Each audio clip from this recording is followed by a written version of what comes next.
ஒரு சின்ன கிராமத்துல வாசுன்னு ஒருத்தன் இருந்தான். அவன் உலக மகா சோம்பேறி. வேலை செய்யறதுன்னா அவனுக்கு கொஞ்சம் கூட பிடிக்காது. ஆனா இவன் ரொம்ப பெரிய புத்திசாலி. அதே நேரத்துல இவன் ஒரு சாப்பாட்டு ராமனும் கூட. யார் வீட்டிலையாவது ஏதாவது நல்ல சாப்பாடு செய்யற வாசனை வந்தா அங்க போய் அதை எப்படியாவது வாங்கி சாப்பிட்டுடுவான். அவன் வீட்டுக்கு பக்கத்துல சோமுன்னு ஒரு ஆள் இருந்தான். அவன் ரொம்ப பெரிய கஞ்ச. சாப்பாட்டுக்கு போடுற கடுகு கூட எண்ணி எண்ணி தான் போடுவான். ஆஹா, என்ன வாசனை இது? மூக்க இப்படி தொலைக்குது. இந்த வாசனையே இவ்வளவு அருமையா இருந்தா அப்போ அந்த சாப்பாடு எவ்வளவு அருமையா இருக்கும். இந்த வாசனை எங்க இருந்து வருது?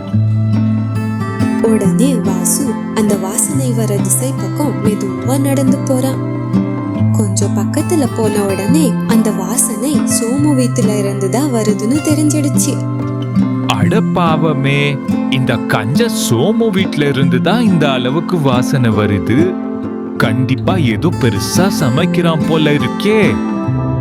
ஆனா இவன் மிகப்பெரிய கஞ்ச பயலாச்சு. எவ்வளவு கெஞ்சி கேட்காலும் ஒரு வாய் சாப்பாடு கூட தரமாட்டா.